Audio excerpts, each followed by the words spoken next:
नगरिया।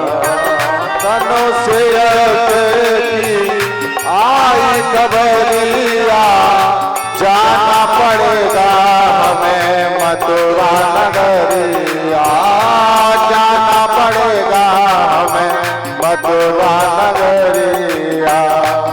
ये दिल कैसे सहेगा जुदाई के मैया मुझे याद ना करे। शाम लेते हैं ब्रज से विदाई, मैया मुझे याद ना करे। लेते हैं ब्रज से विदाई, मैया मुझे याद ना करे।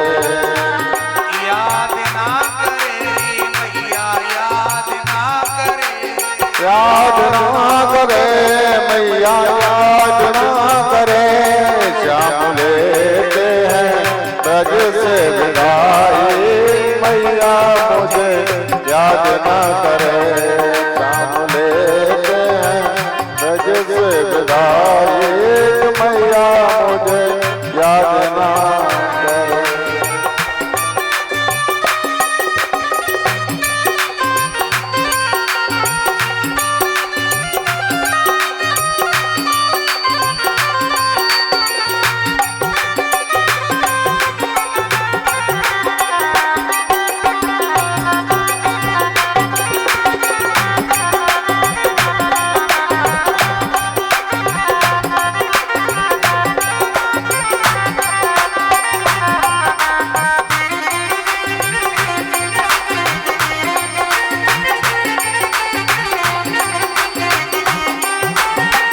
रथ पे बैठे रोए कन्हैया, रथ पे बैठे रोए कन्हैया, आए मेरे बाबा, आए मेरी मैया, आए मेरे बाबा, आए मेरी मैया। रथ पे बैठे रोए कन्हैया, हाय मेरी मैया, हाय मेरे बाबा, हाय मेरे बाबा, हाय मेरी मैया। अब जाने दे, अब जाने दे ओ मेरी माई के मैया मुझे याद ना करे। सब लेते हैं ब्रज से विदाई, मैया मुझे याद ना करे। शाम लेते हैं ब्रज से विदाई के मैया मुझे याद ना करे। लेते हैं ब्रज से विदाई, मैया मुझे याद ना करे।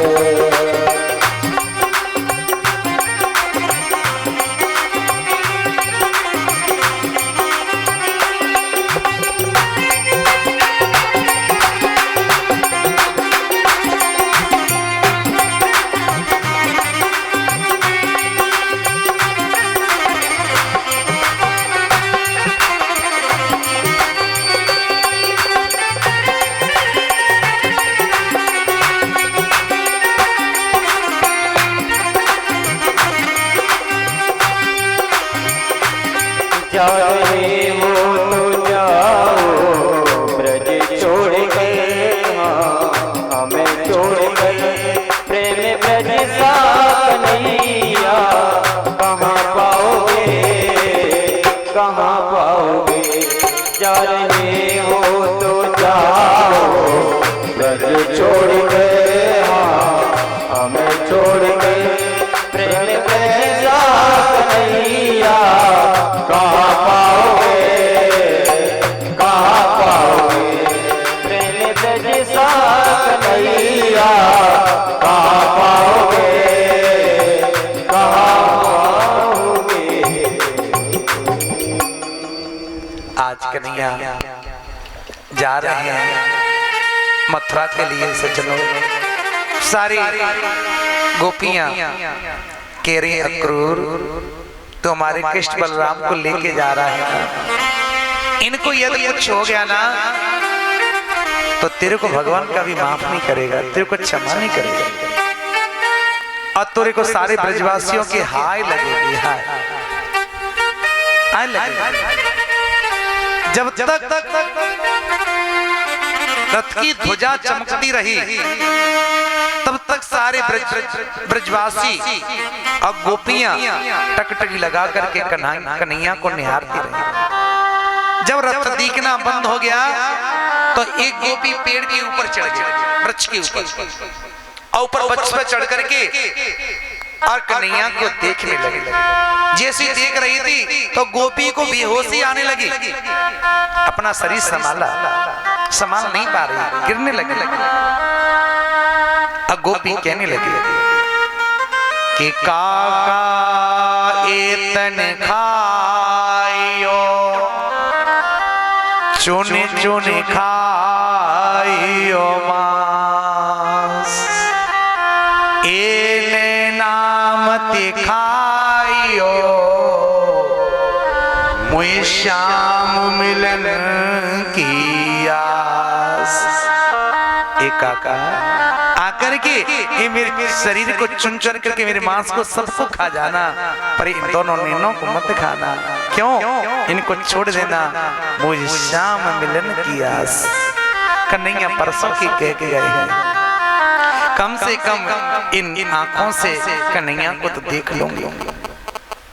आज अक्रूर जी का हृदय फटा जा रहा है, अक्रूर जी को डर है बड़ा भारी। अक्रूर जी मन में विचार कर रहे हैं, ये अक्रूर मैंने गलत किया ये।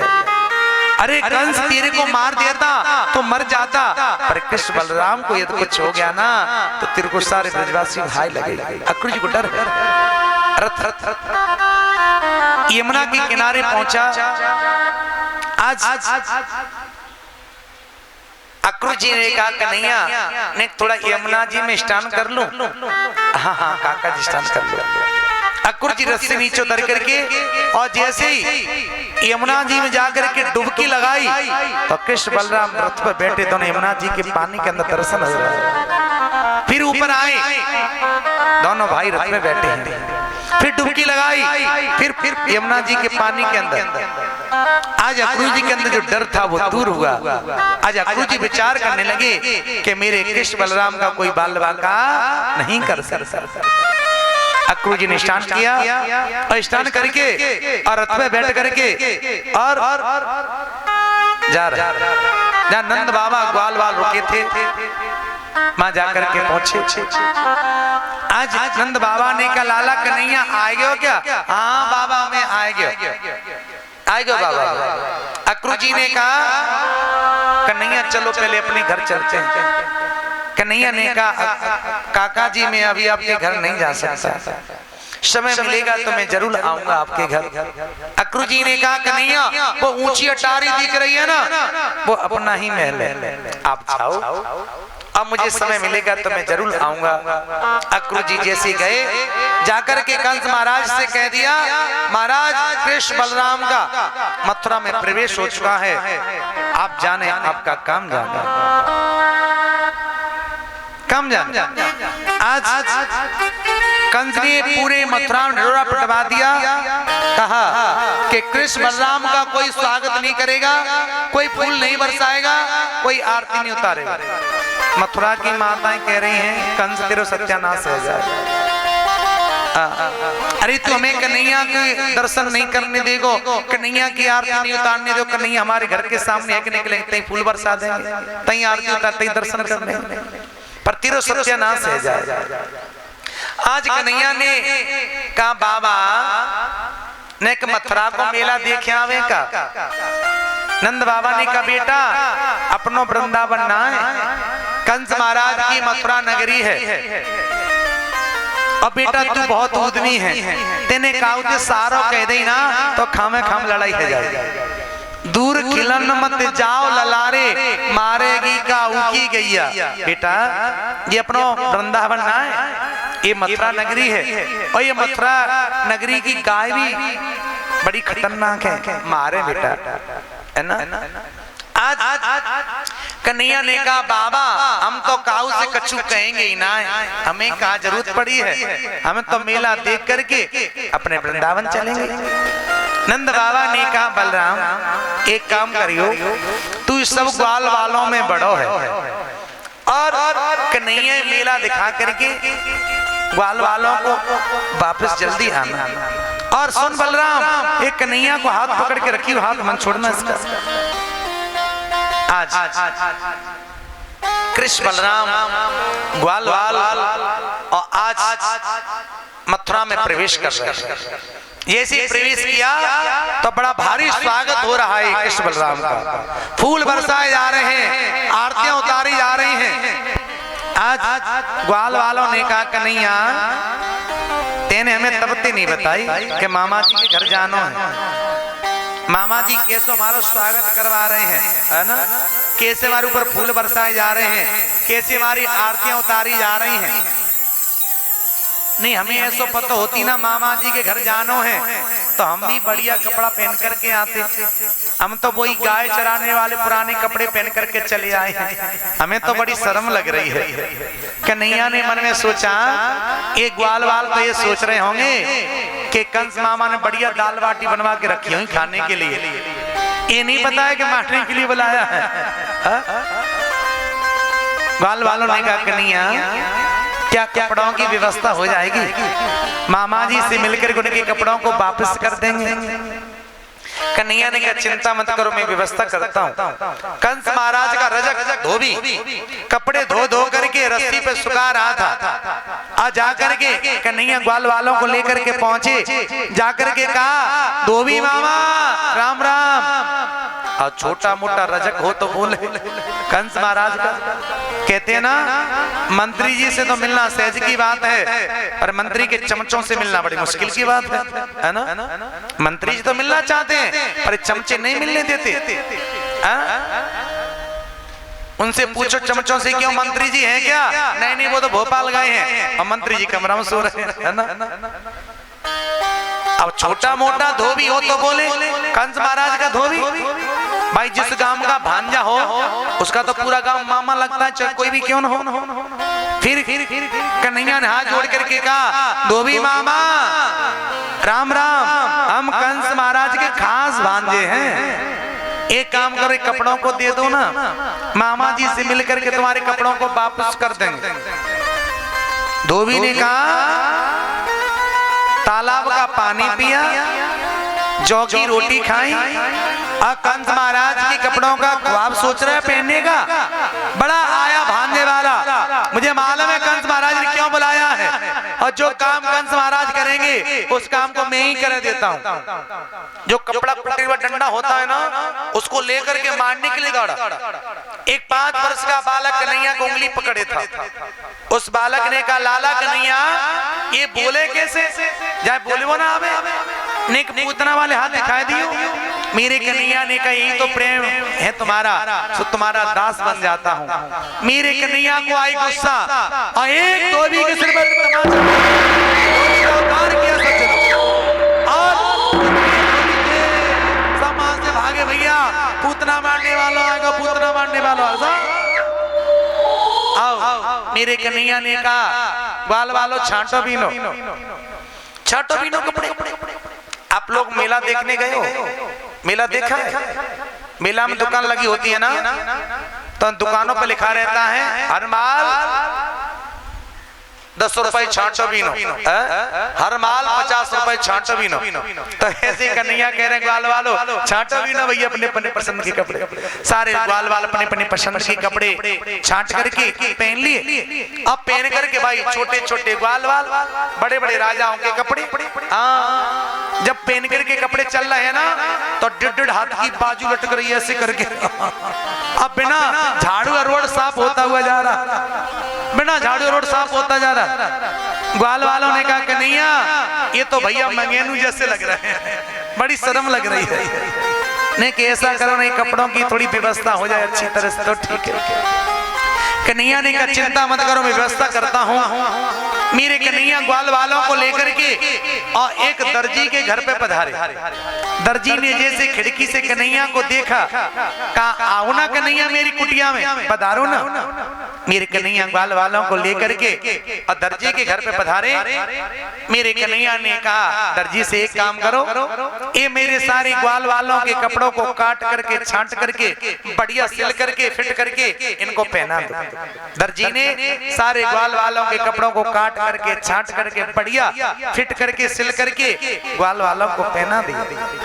कन्हैया ने कहा क्या चाहिए मांग लो।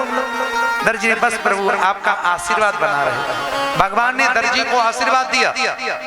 दर्जियों पर भगवान का ये आशीर्वाद है। 200 रुपए का कपड़ा होता है और 200 रुपए सिलाई लग जाती, लगती नहीं लगती बताओ। तो दर्जियों पर भगवान का आशीर्वाद है। एक सैनिक दौड़ा दौड़ा गया, महाराज गड़बड़ हो गई। क्या हुआ कि आपके धोबी को मार दिया, आपके दर्जी से कपड़े सिलवा ली। आज तो कंस घबरा रहा है कि मेरा काल आ रहा है, काल आ रहा है। कंस रात को सोता है ना तो स्वप्न देखता है, तो गधे पे बैठे हुआ स्वप्न देखता है। कंस रात को सोता है स्वप्न देखता है, तो सरसों की तेल की कढ़ाई में स्नान करता हुआ स्वप्न देख रहा है कि मेरा काल आ रहा है। आज कंस घबरा रहा है, कह रहा है सारी व्यवस्था होनी चाहिए, आज कृष्ण बलराम जीवित नहीं जाना चाहिए। कंस महाराज के सैनिकों ने कहा महाराज चिंता मत करो, सारी व्यवस्था है, आज कृष्ण बलराम जीवित नहीं जा पाएंगे। आज कृष्ण बलराम ग्वाल वालों के साथ प्रवेश कर रहे हैं अंदर, और आज ग्वाल वालों ने कहा कन्हैया थोड़ी सी कसर रह गई भैया। कौन सी? कि नेक माथे पे पीलो चंदन लग जाए ना थाप थपहुआ तो आनंद आ जाए। कन्हैया ने कहा इसकी व्यवस्था करता हूं। कंस महाराज की दासी, उसका नाम एक उपजा है, एक नाम उसका शैलेंद्री भी कहते हैं। बेचारी काली कलूटी थी, काली कलूटी। 3 जगह से कमर टेढ़ी थी, झुकी थी उसकी कमर, पर उसके हाथ का घिसा हुआ चंदन कंस महाराज को बहुत अच्छा लगता है। आज उपजा चंदन की घिस करके चंदन को और चंदन की कटोरी लेकर के कंस महाराज के पास जा रहे हैं। जैसे कन्हैया ने कुब्जा को देखा, आवाज लगाई अरे सुंदरी जी। अब बेचारी सुंदरी हो तो बोले, है ना, काली कलूटी तो वैसे ही थी। क्यों, उसे तो कोई मथुरा में बात करना पसंद नहीं करता, तो कोई बोलता नहीं था। फिर आवाज लगाई कन्हैया ने अरे सुंदरी जी। कुब्जा ने कहा सुंदरी कहकर मुझे कौन बुला रहा है। जैसे कुब्जा ने मुड़ करके देखा, कन्हैया ने हाँ आपको ही बुला रहा। कुब्जा ने कहा प्रभु मैं कहाँ सुंदरी हूँ, काली कलूटी हूँ, 3 जगह से मेरी कमर टेढ़ी है। अब मथुरा वासी मेरे से बात करना पसंद नहीं करते, और आप मेरे को सुंदरी कह रही हो। पर मेरे हाथ का घिसा हुआ चंदन कंस महाराज को बहुत अच्छा लगता है, क्या आप मेरे हाथ का चंदन स्वीकार करोगे? कन्हैया ने क्यों नहीं। आज कुछ जाने सारे ग्वाल वालों के माथे पे चंदन लगायो, बलराम जी के माथे पे चंदन लगायो, कन्हैया के माथे पे चंदन लगायो। कन्हैया ने कहने के पास में आई हो। जैसे कुब्जा पास में आई, अब मेरे कन्हैया ने अपने पैर से उसका पैर दबाया और 2 उंगली कुब्जा के ठोड़ी से लगाई और जरा सा झटका लगाया, महाराज परम सुंदरी हो गई। और 3 जगह से कमर टेढ़ी थी, बिल्कुल सीधी हो गई, बिल्कुल सीधी, अब परम सुंदरी हो गई। कुब्जा ने कहा प्रभु चलो मेरे घर चलो। भगवान ने कहा अभी नहीं जा सकता, समय मिलेगा तो मैं आपके घर जरूर आऊंगा। अब कुब्जा ने अपने घर के लिए प्रस्थान किया। एक सैनिक ने कहा महाराज गड़बड़ हो गई। क्या हुआ कि आपकी कुब्जा से चंदन लगवा लिया, अब परम सुंदरी हो गई। कंस ने कहा क्या जादू टोना भी जानता है क्या? महाराज ये नहीं पता है कि जादू टोना जानता है, क्या जानता है, पर परम सुंदरी हो गई। कंस घबरा रहा है, मेरा काल आ रहा है, और मेरे कन्हैया धीरे धीरे प्रवेश कर रहे हैं। जैसे ही जहाँ धनुष रखा था, धनुष के पास मेरे प्रभु कन्हैया पहुंचे। मेरे कन्हैया ने धनुष को देखा, उठा करके जैसी प्रत्यंचा चढ़ाई और धनुष के 2 टुकड़े कर दिए। जैसे धनुष के 2 टुकड़े किए, एक सैनिक दौड़ा दौड़ा गया, महाराज आपका जो धनुष रखा था उसको तोड़ दिया। आज कंस घबरा रहा है, मेरा काल आ रहा है। कंस कहता सारी व्यवस्था होनी चाहिए, आज कृष्ण बलराम जीवित नहीं जाना चाहिए। सैनिकों हमारा चिंता मत करो, सारी व्यवस्था है। जैसे कृष्ण बलराम को अंदर आते हुए देखा, एक कुबड़िया पीर हाथी को दारू पिला करके मस्त कर दिया गया है। और जैसे कृष्ण बलराम को देखा, कुबड़िया पीर हाथी को छोड़ा गया। हाथी चिंगारियां करता हुआ और जैसे भगवान को मारने के लिए दौड़ा, मेरे प्रभु कन्हैया ने दौड़ करके उस हाथी की सूंड को पकड़ कर उठाकर घुमाया और घुमाकर धाम से कुबड़िया पीर हाथी का उद्धार। एक दांत कुबड़िया पीर हाथी का मेरे कन्हैया ने तोड़ लिया और एक बलराम जी ने तोड़ लिया। और दोनों भाई कंधे पर हाथी के दांत रख करके प्रवेश कर रहे हैं। एक बहुत बड़ी रंगभूमि बनाई है, रंगभूमि। उस रंगभूमि के दो पहलवान हैं, एक का नाम चांडूर और एक का नाम मुष्टिक। एक तरफ हमारी माताएं बैठी हैं, एक तरफ छोटे छोटे बालक बैठे हैं, एक तरफ ज्ञानी लोग बैठे हैं, एक तरफ बुजुर्ग लोग बैठे हैं, एक तरफ संत बैठे हैं। आज चांडूर मुष्टिक ने कहा कन्हैया से, आज आपको हमसे युद्ध करना पड़ेगा। क्यों करना पड़ेगा? इसलिए करना पड़ेगा, हमने सोचा है कि तुम बहुत बड़े बलवान हो। कंस महाराज ने बड़े बड़े सैनिकों को तुम्हारे पास भेजा मारने के लिए और तुमने सबको समाप्त कर दिया, सबको मार दिया। कन्हैया ने कहा तुम्हारी सौगंध खा के कह रहे हैं, हमने कोई ना मारो। मामा जी ने जितने पहलवान भेजे थे ना, सब मरे मराए भेजे थे। हमने तुमको उठा करके जमुना जी में फेंका था। क्यों? कि वृंदावन बदबू न फैल जाए। आज चांडूर मुष्टिक ने कहा बड़ी बातें बनाते हो, आज हमसे युद्ध करो। कन्हैया ने कहा हमें युद्ध करना तो आता नहीं, कबड्डी खेलना तो जरूर जानते हो। चांडूर मुष्टिक कहने लगे बड़ी बातें बना रहे हो, आओ हमसे युद्ध करो। आज माताएं कह रही हैं कंस तेरा सत्यानाश है जाए, तो शर्म नहीं आती? इतने छोटे छोटे बालकों को तू इतने बड़े बड़े पहलवानों से लड़ा रहा है। आज माताएं कह रही हैं हमने कोई पूजा की हो, हमने कोई व्रत किया हो, वो सब फल ये दोनों बालकों को मिल जाए और या कंस को सत्यानाश है जाकी रही भावना जैसी, प्रभु मूर्ति देखी न तैसी। माताओं को तो भगवान बालक के रूप में दिखाई दे रहे हैं और छोटे छोटे बालक बैठे हैं उनको सखा के रूप में दिखाई दे रहे हैं, और जो ज्ञानी है ना उनको परमात्मा के रूप में दिखाई दे रहे हैं, और चांडूर मुष्टिक को पहाड़ के रूप में दिखाई दे रहे हैं, पहाड़ के रूप में कन्हैया। आज चांडूर मुष्टिक कहने लगे हमसे युद्ध करो। आज मेरी कन्हैया ने चांडूर को पकड़ लिया, बलराम जी ने मुष्टिक को पकड़ लिया, अब पकड़ के जंगा से जंगा मिलाकर युद्ध हो रहा। युद्ध करते करते और मेरे कन्हैया ने चांडूर को उठा करके घुमाया और घुमाकर धाम सीधे जमीन पटक दिया। चांडूर का उद्धार किया और मेरे बलराम जी मुष्टिक के साथ युद्ध कर रहे हैं। युद्ध करते करते और बलराम जी ने मुष्टिक को उठाकर घुमाया और घुमा करके धाम सीधे जमीन। बलराम ने मुष्टिक का भी उद्धार किया। 150 सीढ़ी के ऊपर कंस महाराज विराजमान है। मेरी कन्हैया ने दौड़ लगाई, ये सैनिक रास्ते में मिला, मेरे कन्हैया उसको मारने के लिए दौड़े तो तुरंत पैरों में गिर गया, हाथ जोड़ के कहने लगा प्रभु मैं चेला तो आपका हूँ, कड्डीवती चेला हूँ आपका, पर पेट भरने के लिए नौकरी में कंस महाराज के यहाँ कर रहा, मुझे मत मारो। मेरे कन्हैया ने उस पर दया की और एक छलांग लगाई और कंस महाराज के सिंहासन पे जाके पहुंच गए और जाकर के मेरे कन्हैया ने कंस के बाल पकड़ लिए।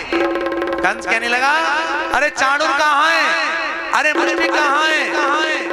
आज कन्हैया ने कहा मामा जी ज्यादा घबराने की जरूरत नहीं है, चांडूर कहाँ है, मुष्टिक कहाँ है, वहां जाना तुम्हारा बाकी रह गया।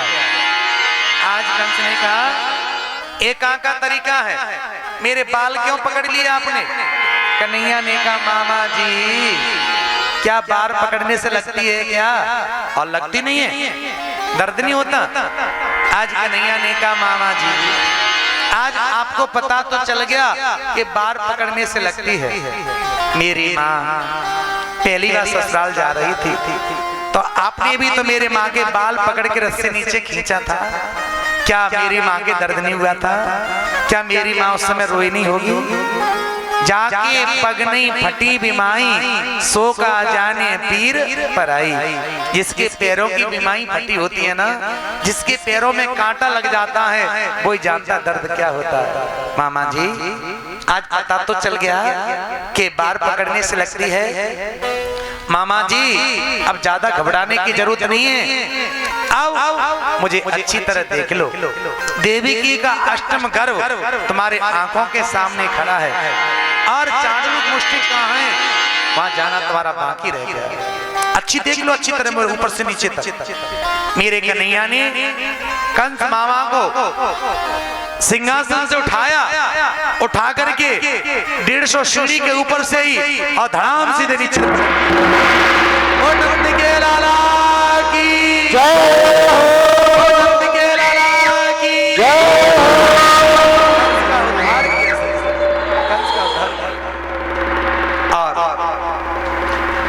कंस की पत्नी थी अस्थि प्राप्ति, वो रोने लगे। भगवान ने उनको समझाया और 35 वर्षों से कोई मथुरावासी हंसा नहीं था। 35 वर्षों से जब कंस मर गया ना तो अब तो सब हंसने लगे, ताली बजाने लगे और गाने लगे बड़ी जोर से और खुशी मनाने लगे और गाने लगे, नाचने लगे सजन। ओ मेरी खुशियों का राना ठिकाना। आज मथुरा के माताएं कह रही हैं, सारे मथुरावासी कह रहे हैं, ओ मेरी खुशियों का राना ठिकाना, ओ मेरे जैसा नहीं है कोई है दीवाना, ओ हमारे घर